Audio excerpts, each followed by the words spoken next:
Hello there, welcome to this video on analysing pure imagination. It's a famous song from the film Willy Wonka and the Chocolate Factory. And I knew this song when I was younger, but I never realised that the words are very important, and I want this video to become quite philosophical and somewhat emotional, because it's a good example for me to demonstrate to you how to become emotionally connected with a song and how to play it in your own way. I'm going to give you the chord structure, but we're not going to write it down. I mean, you can write it down with a pen, but I'm not going to. I want you to internalise it, because it's the quickest way to learn a piece of music, by learning it away from the piano on your internal piano, as I discussed in a previous video on I can't remember, I'll put the link here, and you're going to be able to play this song very quickly, very soon. I don't mean quickly in terms of speed, I mean you will learn it very quickly, and you're going to play it in a very honest way, and you're also going to learn a bit of improvisation. So the video may run to 30 minutes or so, or maybe more, but it's going to be a very useful video for you. Before we begin, I would like you to pause this video in just a moment and have a look at the links that I'm going to put here. They are different versions of this song. The first one will be the original. You don't need to listen to it all, just the beginning before it starts to speed up, just the first minute and a half or so, before it goes into the second part and it's very orchestral. And listen to the words. You'll understand. It's a very dreamy song, but it's actually related to life, because it is true that anything you want to do it. You know, if you want to change the world, there's nothing to it. Things about looking around, and I mean, it's such a very clever song written about life, and I'm a very, very strong follower and advocate of the law of attraction, and I apply this concept every day, which is simply to demand or ask from the universe in a very unreligious way what you want, and through a repetition of positive action it will come. It's that simple. There are those who think they can, there are those who think they can't, and they're both correct. So this song is quite special to me in that way, because I realised the lyrics just earlier this year, and that's basically the same time when I came into this understanding of the law of attraction. And so the song is quite special for me. So when I play it myself, I really do feel connected to it, and I like to portray the piece in a very personal way, and hopefully you will too. So pause the video and have a look at this link, which is the original, and then you'll see there's another link here, which is another version by Bill Charlap, and then there's another version here by Jamie Cullum. I'm not Jamie Cullum. Not a bad pianist, more of a showman, but this version just gives you another take if you prefer a more modern style, but just gives you something to think about, and maybe you'll go and find your own versions too. So do have a listen to those and maybe find your own, just to really internalise the song and start to see what it's about. Once you've done that, come back and we can continue analysing it with the chords. So now you have hopefully listened to those versions, we're going to go into the song now. I'm going to give you the chords. It's based on 2-5-1s, like almost every song in jazz, and the main key is E flat. Very common chords related to E flat, but the first chord is not E flat. The first chord is actually a 2, which goes into a 5 and then into the 1. The 1 is E flat, so we're actually beginning on the second. The second chord and the fifth chord in modal theory means that the second chord is a minor 7th and the fifth is always a dominant 7. You must go to watch my video on modal jazz, link here, because you have to understand modes to be able to play jazz at all. So do please do that if you need to, otherwise on we go. First chord, F minor 7. I'm just going to give you the basic chords and the melody so that you can start to internalise it. And I'm challenging you to not... There's a lot of challenges recently, I've noticed, but I mean it. I want you to change your way of thinking. Become a purposeful pianist who has an internal piano. Don't become a physical pianist who just worries about your finger technique and wasting time with that. Internalise it now. Don't learn this on a piano. So first chord is F minor 7.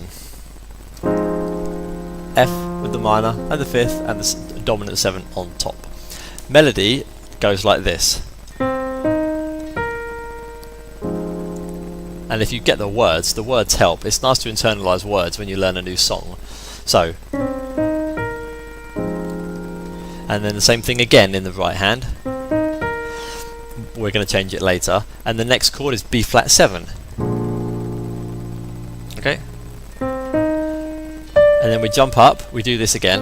So these C and E flat are the first two notes with the B flat, and then again with the B flat again, and then again the third time up to the D, which is the major 7 of chord 1. So we've just done a 2-5-1 with a very simple melody. That's very easy to remember. So 2, 5, 1. Okay? Now we have to do 3 chords, actually 4 chords over 1 bar, but the last chord lasts into the next bar. So there's basically chord, chord, chord, chord, which stays in that chord for the next bar too. One thing I want to say now quickly is I don't recommend playing in strict measure this song. It's not supposed to be played in that way. This is supposed to be a dreamy, personal affair. You shouldn't be playing it as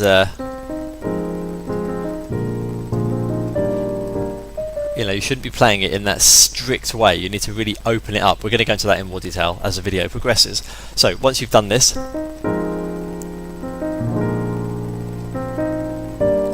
the melody goes like that. Very easy. Use whatever fingers feel comfortable. So I'll tell you the chords for that. You're going to go to F minor 7, F sharp diminished, F sharp, A, C, D sharp,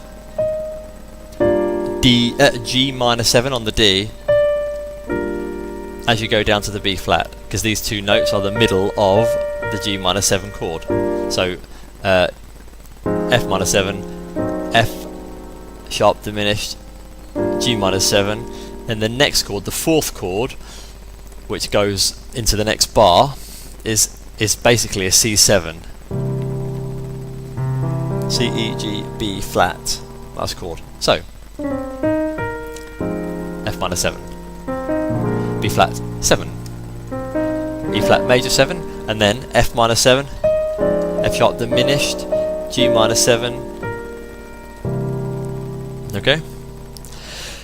That's the first part. And then the next part is melody again. It's based a lot on this C and E flat here, because these notes work in almost all the chords. C minor, F7 or F minor 7. Fine. And even in the A half diminished, which we're going to do in a moment, it's even in that chord too. So after we've done that C7, we're going to go F minor 7, but the melody goes to a G, which creates the chord sound, F minor 7 with a 9. So F minor 9. When you have an extension, 9, 11 or 13, you don't need to say the dominant 7, because it's implied when you say the extension, 9, 11 or 13, it's implied. So this is just F minor 9. Okay? In my jazz piano ebook, A Philosophical Approach to Jazz Piano demo promotional video here, you will discover naming chords, and it's very easy. I'm not going to go into that now, but do have a look at the book. So F minor 9 once, B flat 7. Now it finishes in this nice way. Okay, but the chord is not E flat major 7 immediately. You need to play a chord just before that to create a kind of dissonance. Now what I do, there are two options, and I'm going to give you both, but I'm going to explain why they both work. You can either fall down to the E flat from an E chord, which I'll give you, or you can fall up, so to speak, from the D up to the E flat. Now in both chords I play the same chord. I play a 7th with a flat 5. So falling down from an E7, I can play with a flat 5. See? 1, 2, 3, 4, 5, flatten to a B flat. So you can play it like this,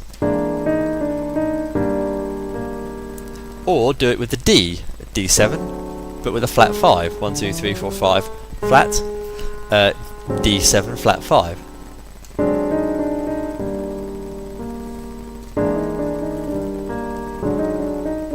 They both work, so it's your choice. Or D. I normally play the D because I like the feeling of it going up. I like the going up sound in this particular chord song, this progression sequence. So, from the beginning, F minor 7 with the same melody, twice. B flat 7, 2, 5, 1 into E flat major 7, same melody, up to the major 7, and then F minor 7, F sharp diminished, G minor 7, which is part of the melody, C7, F minor 7 with the 9 on the melody, which is a 2 again, B flat 7, which is the 5, and then either the E flat 5 or the D flat 5, back to the E flat major 7. You're basically going to repeat that. So let's, before we go on to the next part, which is lovely, it goes into A flat.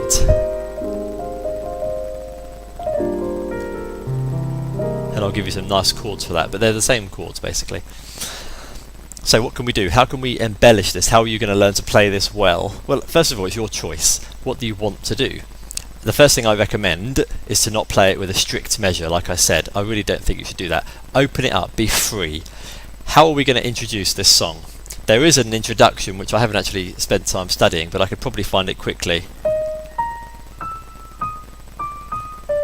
Something, yeah, that's it. It's with the D, the major 7, and the E flat. So it goes something like, how would it be? It's something like this. Depends how you want to play it. And then it starts. So you could do literally what the music does originally.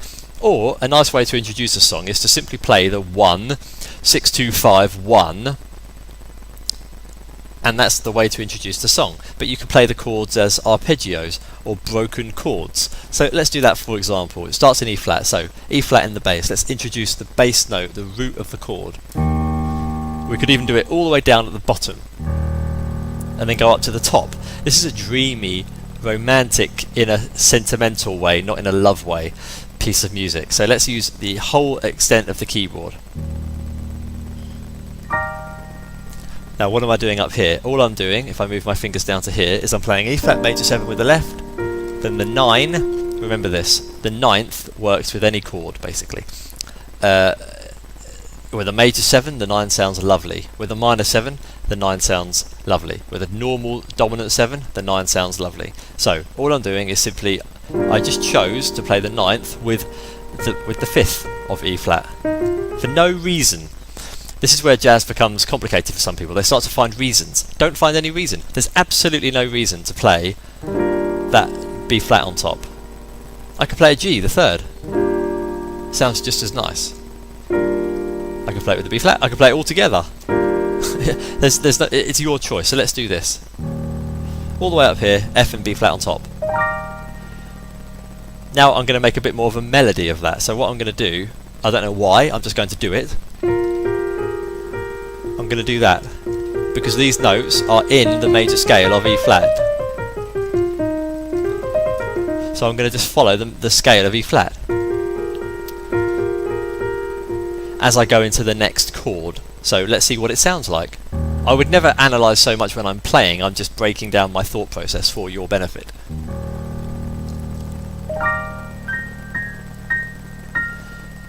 Now we're going to go into the 6, which is C minor 7. 1, 2, 3, 4, 5, 6. C. So let's repeat the same thing to make it symmetrical. C in the bass.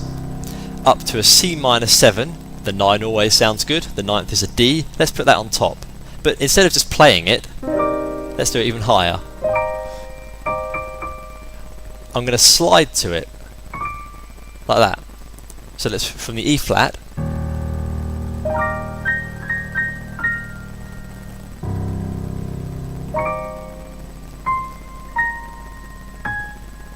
Now I'm going down the E flat major scale because I can, into the F, and I'm not going to play the F in the bass this time. I've just decided I'm going to play simply the F minor 7 here, but I'm going to alternate with the 9th, the F and the G. Now the next chord I'm going to go down to the B flat because it's the bottommost note, B flat 7, but the G is the 13th. 8, 9, 10, 11, 12, 13. That sounds nice. Hear that extension? So I'm going to alternate between the 5th, the F, and the G, the 6th or the 13th, technically. It's a 13th because the dominant 7th is being played. So it's as if we're counting from here. This is the 13th. Dominant 7, 8, 9, 10, 11, 12, 13. So let's do that from the beginning.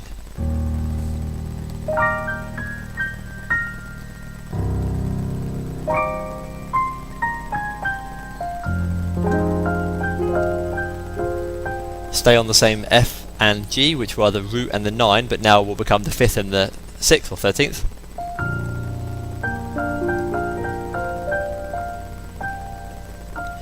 That is a nice little introduction. So what I did is I walked up, or that was my plan anyway, to walk up that B flat 7 chord, walking up in an arpeggio, playing any fingers because I'm not rushing, just playing any notes. So once more, and I won't do it again.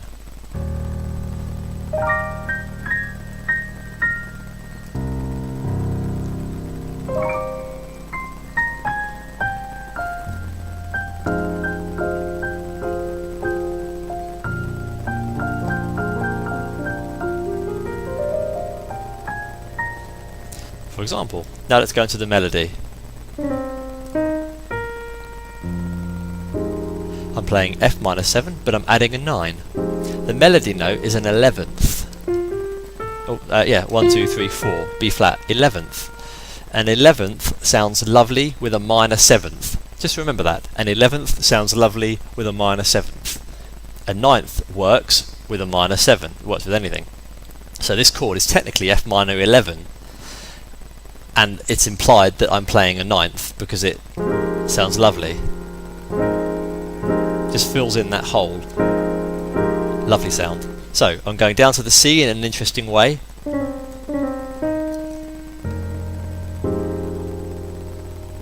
Now the next chord is complicated, but I'll explain it. What is that chord I'm playing? Maybe you could pause the video and guess. So the melody should be this. It's too easy.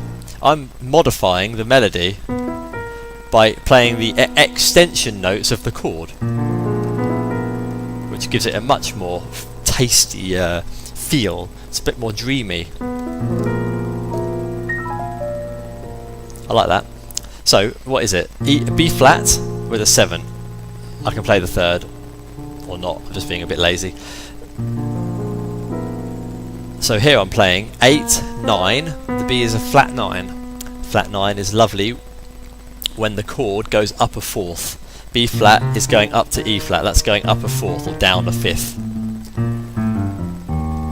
So I'm playing the flat 9, which works in any key. It's a nice sound with a dominant 7.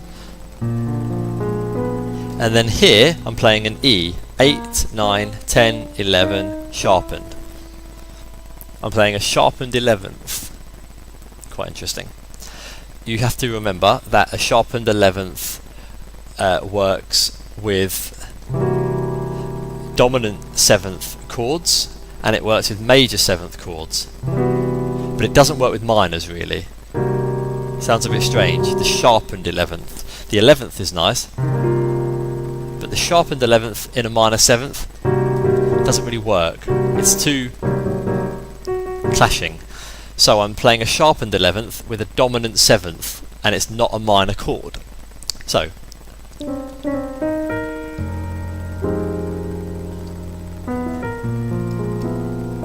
and the melody note is on top, of course, that's not anything new.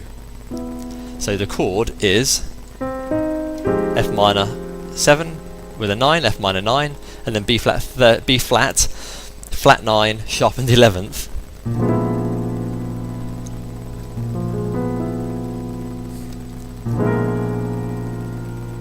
Quite a nice sound. Then up to the E flat major 7, just simply play a major 7 here. E flat major 7. What I'm doing up here, highlighting the major 7 by playing an octave, whacking in the 3rd and the 5th in the middle because they are nearest, why not? I could put an F here, which is the 9th if I wanted to, but it kind of kills the melody a bit there. F minor 7, F sharp diminished, G minor 7 to C7. So what are we going to do with these chords? Let's have a look.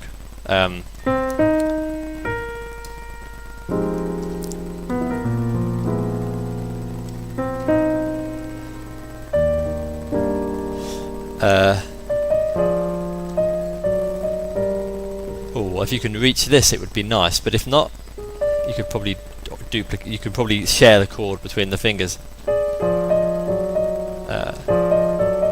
Yeah, do that.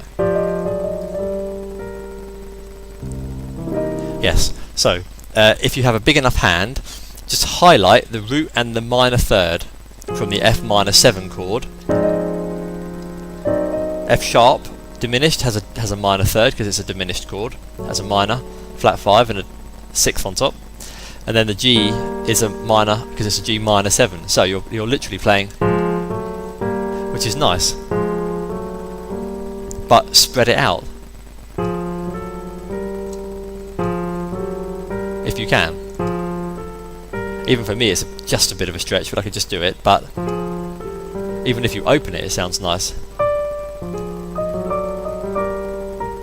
And then the next chord. So you can do that, or if you can't reach it, simply play with the right thumb the top half of this minor 3rd rising, as you do this in the right hand, which is actually the words pure imagination. So you would be going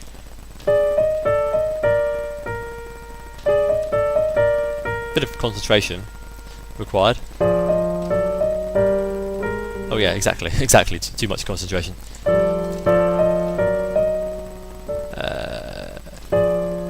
Yeah, that's right. That's it. That's what you need to do. So I need to practice it myself because I'm forcing myself to do something, not playing it naturally. So, or just stretch. It's just an idea. You may just choose to play the chords physically as they are. Now the next chord, whatever you do, is a C. But because we're going up a 4th again, it's nice to add an extension. Now there are lots of extensions that you can do to go up a 4th. You can flatten the 9th, sharpen the 9th, or flatten the 13th. So in the key of C, or you can play an augmented, which is a sharpened 5th. An augmented is a sharpened 5th. So you could play an augmented, or you could play a C7 simply. You can put the augmented with the 7th, which just embellishes the sound. Or you can remove the augmented and play a flat 9, soft. Or you can play a sharp 9, make it bluesier. Or put them all together. Why not? Play an augmented, flat 9, sharpened 9. It's quite an interesting sound. So, your choice. What I do here is I play this. I'm playing the sharpened 9. It gives it a bit of blues, but it's not too much. 3rd, 5th, dominant 7th, sharpened 9. So that goes up a 4th to F minor 9. And I love that change. I love that 2-5-1 being G minor 7, C7, F not major 7 but F minor 7, but the routing is basically a 2 5 1, just that the 1 is a minor 7, so it's not technically a 2 5 1, but in terms of root movement it is 2 5 1. So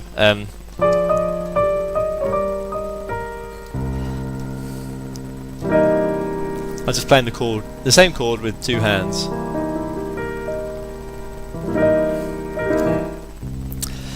Melody goes into F minor 9 onto the 9th of F minor 9.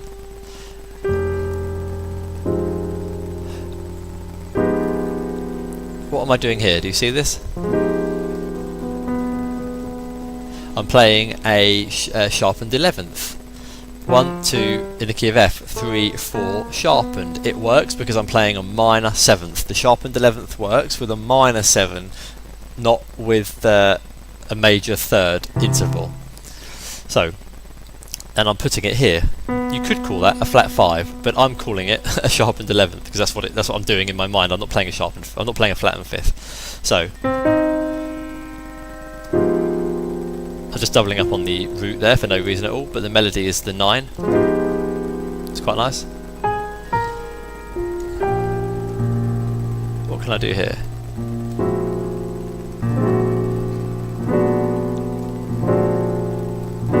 This sounds nice. So B flat 7 in the left hand. I'm playing a 9, the 3rd. This is a flat 13. 8, 9, 10, 11, 12, 13, flattened. As I go into E flat major 7 again, with a 9 on top. So let me just do that, I'll do it from the beginning.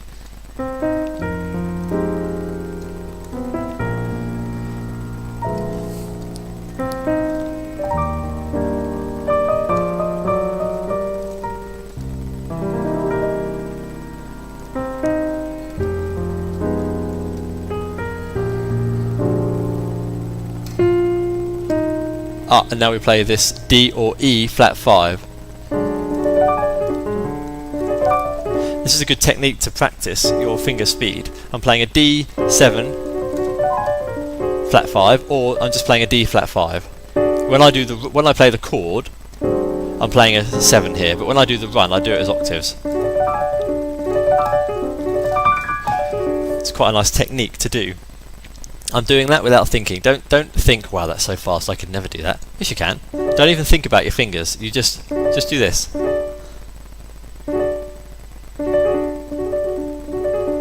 Don't even think about it.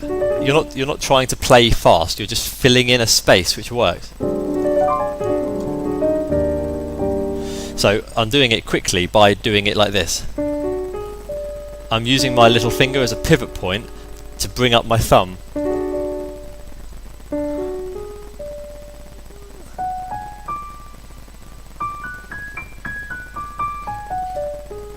You see? And the same thing coming down.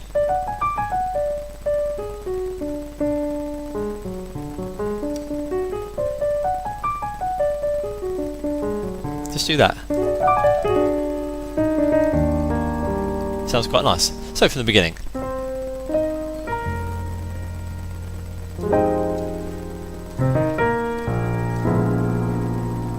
Same chord, I just played it in a different order.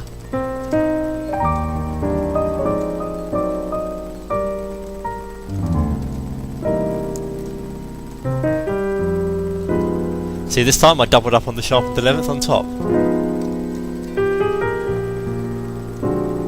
Now I played the melody and then I played that chord because you got a movement.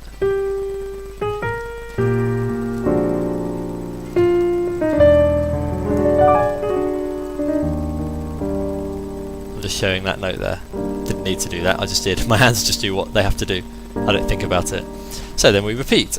Now there's a nice, I can hear something. I'm going back down again because you can hear that there's 1, 2, 3 until you land on the F minor 7 chord. So let's work out where that came from. That would be this, which is technically what we did earlier when we did this. So now I'm doing it going down, but I'm just doing it a little bit.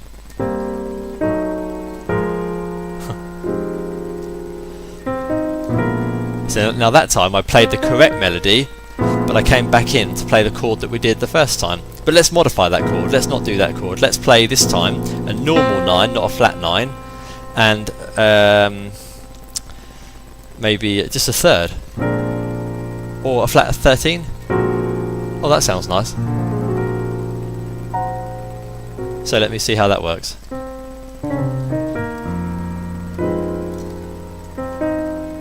What did I say? This one.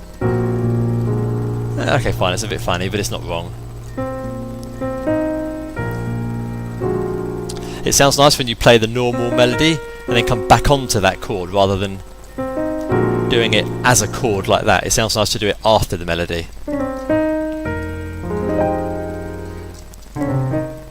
Oh, yeah, that works. Oh, now that was interesting. I'm trying to analyse what I do naturally. So this time I ran up, no? I just ran up, I think, from the F sharp, G flat there, to the melody. But I noticed that I just played this note. Sharpened 11th works with a major 7 and a normal third in E flat. 8, 9, 10, 11. It's the A flat sharp, so it's an A, and that is what I played in the right hand. I just heard it. If you go back in the video, you'll notice. I just played something like this. No idea why. So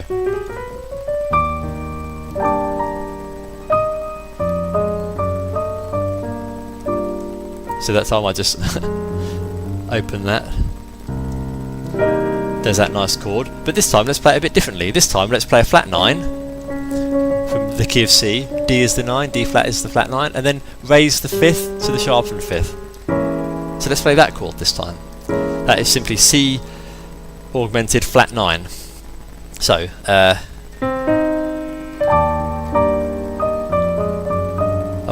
need to concentrate doing that.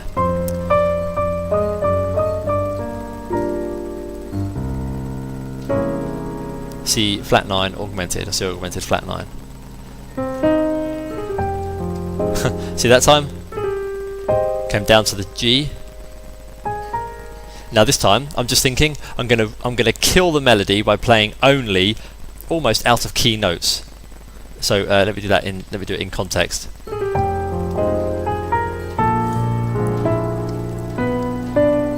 I don't know why, that just felt right to do that. It just felt right to go out of key suddenly and just suddenly surprise the listener, because it's all been nice, no?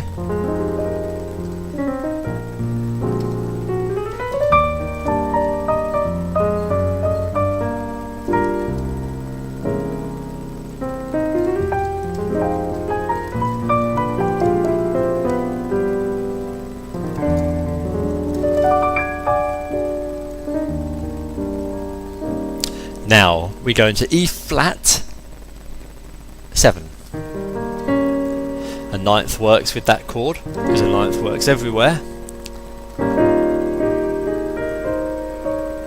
And the melody note is E flat into the A flat major 7 chord.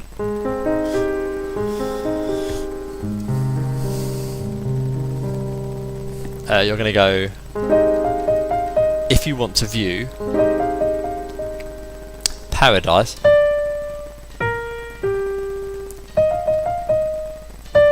you're basically playing the G minor 7, you're playing a G minor chord here over a G minor 7 chord into the C 7 with the sharp 9. That's what I do. So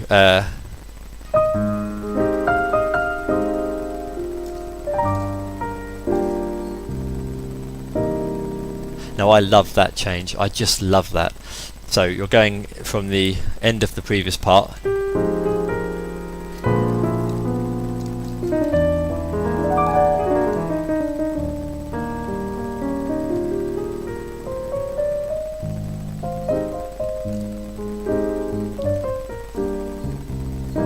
I just love that. That's the part where I do put a little rhythm because it just feels so good.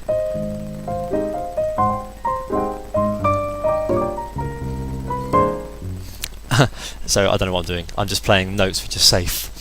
the next chord is F minor 9, B flat 7, E flat. It's a 2-5-1. So this is very easy. You're going up a fourth from the E flat into the new part, A flat.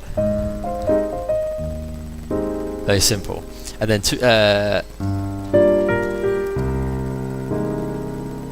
into the C7. But this time, if you notice, look, I'm simply playing all the chords I've just told you. I'm playing a C7, third, to dictate major or minor. It's obviously a major third. Sharpened 9 and the augmented. I've told you that they're safe notes to play already when you go up a fourth, and we are. C, going up a fourth into the F minor 7 with a 9, F minor 9.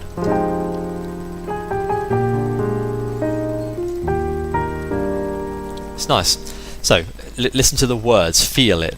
If you want to view, I can't sing, but if you want to view Paradise.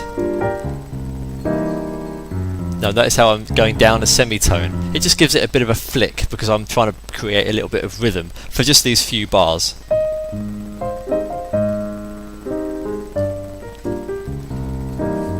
Simply look around and view it.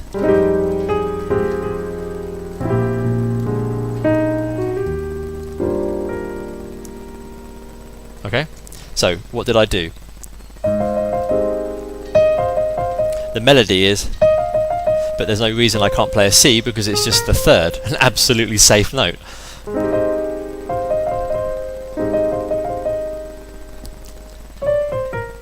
So the basic line is D, B flat and G because it's a G minor 7, but play a ninth. Why not? And make it a bit bluesy. Got the blues scale in G. Don't need to follow the melody note every single part of the song. So you could do that. You could literally play the blues.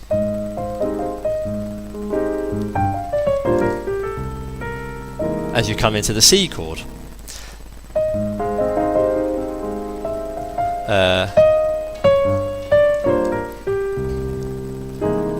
Just joining up the sharpened fifth as we come into C. We're next to the ninth, which is the next chord. I'm simply playing F minor 7 here, but with a 9 on top and bottom.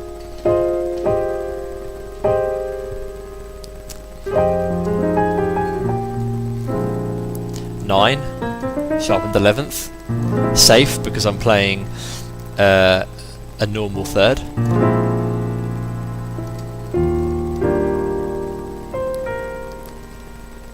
Now the next chord is when it goes into a A minor 7 flat 5. So let's work that out. Here's A major 7, A minor 7, not A minor major 7, flat 5. A, C, E flat, G. Let's put the A on top. That looks like C minor 6th. Let's put the C on top. This looks like E flat, there's the third, this is a flat 5, and the 7th, the 6th on top. I like to play this chord, A minor 7 flat 5, or A half diminished, in the key of E flat. I just like, you can play the A in the bass, but I like to play this position because that's going to go. This is a 2-5-1 in the key of G, but only in terms of root, not in terms of chord type. So 2, 5, 1, but it's going to a G. So the melody goes.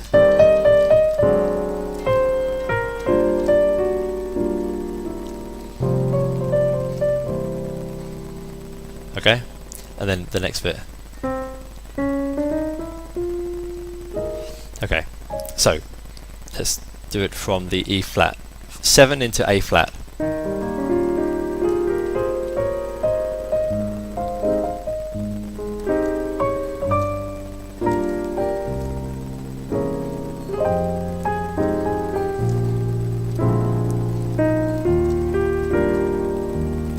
Now we need to go from E flat to the A minor 7 flat 5 to a D7, but I play a flat 5 again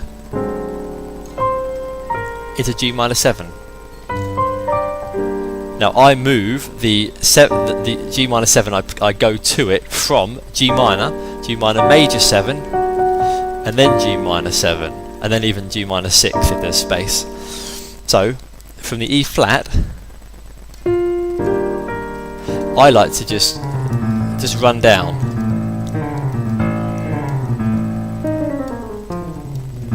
Down to the A. So you can do that from anywhere. You can make it a bit of a big thing and do something like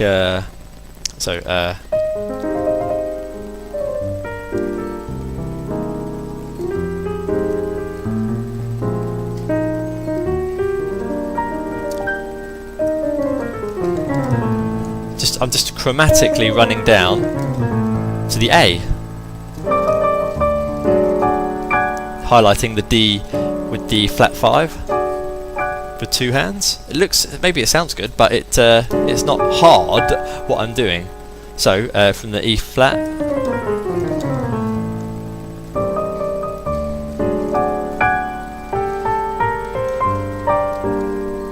G minor major 7, G minor 7, G minor 6, and then a bit of blues here if you want to improvise, but the melody should be C with a sus4, so C7 rather with a sus4, C7. A sus4 means you raise the 3rd a semitone, and that's what you're doing. Want to change the world, want to change the world, there's nothing to it. That's what it is. You can do that, nothing to it anywhere. You can follow the melody itself, which is that, back to the beginning, but I like to do that anywhere. I don't know why, I just do. Even if it goes out of key, it just sounds nice. Because people know what's coming, so they're not surprised if it's in a different key, because they know that you're just embellishing the music. Sounds nice. So from the A flat quickly.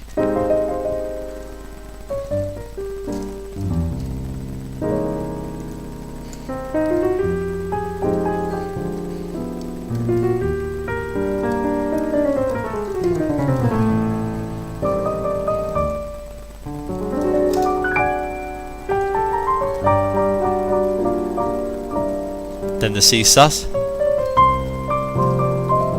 Now that bit you can do a bit of blues. You could literally not even play the melody. Want to change the world, you can just change that completely.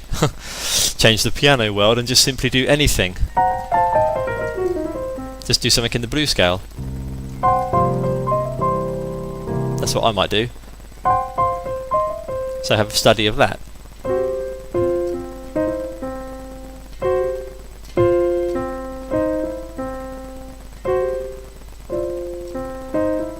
I might do that. So let me just do that.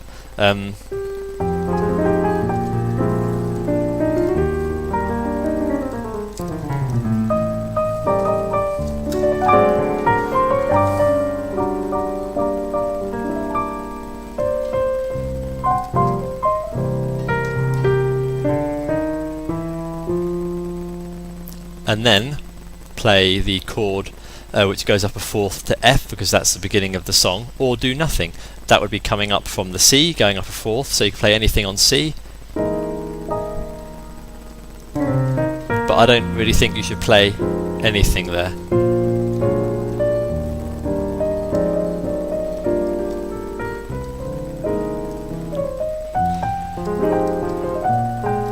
Now the end, when you end a song in jazz, it's really nice to go to the 3rd diminished, and then to the 6th, not as a minor 7th like it should be in modes. Too serious. Play it as a dominant 7. So play it as a nice jazzy chord. Play it as a 13th. 13th, 7th, 3rd, 6th. So you could do that, and that's the voicing of a 13th. You can slide from the minor 3rd to the 3rd, little cat. So you could do that. What fingers would I use? Probably this, my middle finger. So you could do that. So let's go from the A. From the A minor 7 flat 5.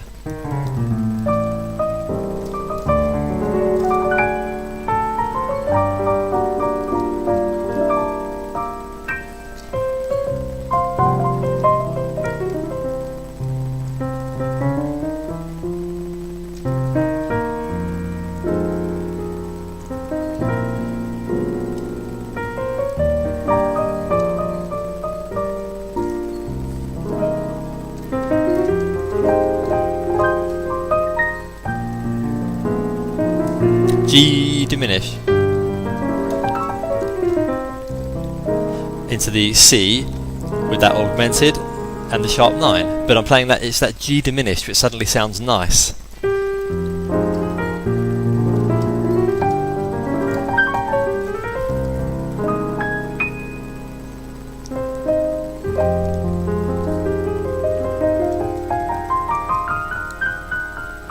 Now I'm going to hit the blues note here, minor 3rd in E flat, but the augmented, the sharpened 5th in B flat. That's fine because we're going up a 4th to E flat, so that will work. Onto E flat. And then it's nice to go up the alternate notes of the chord. This is an E flat major 9, and I'm going up them alternately. Oh, I played a C there. Doesn't matter.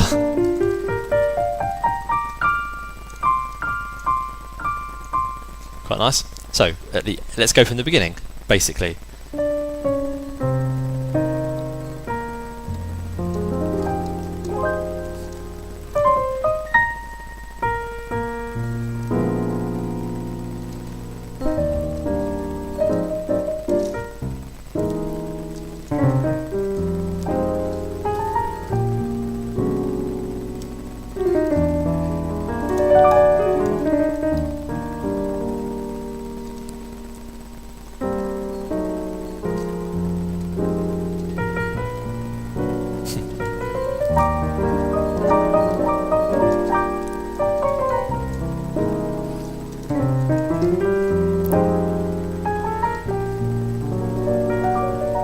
I'm simply playing a B flat augmented there.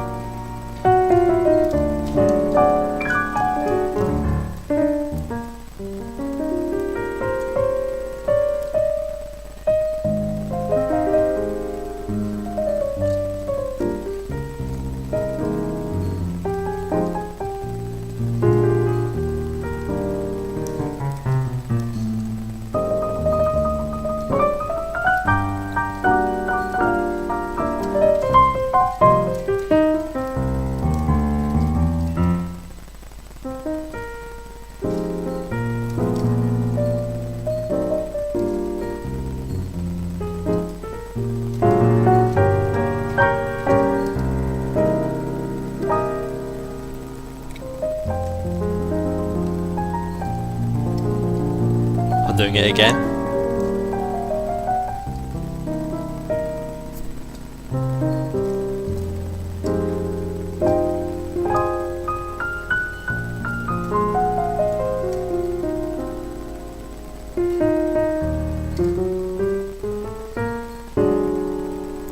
E flats major 7 with a sharpened 11th, sharpened 11th, 9th, sharpened 11th. That's a nice way to finish a song. Crikey, at almost 50 minutes. I thought it'd be more than 30. Hopefully you learnt something from that. Maybe post your own versions. Subscriptions welcome, comments, likes, shares. Don't forget my jazz piano ebook to play like this, a philosophical approach to jazz piano. Thanks very much for watching, and see you in the next video. All the best, good luck, bye for now.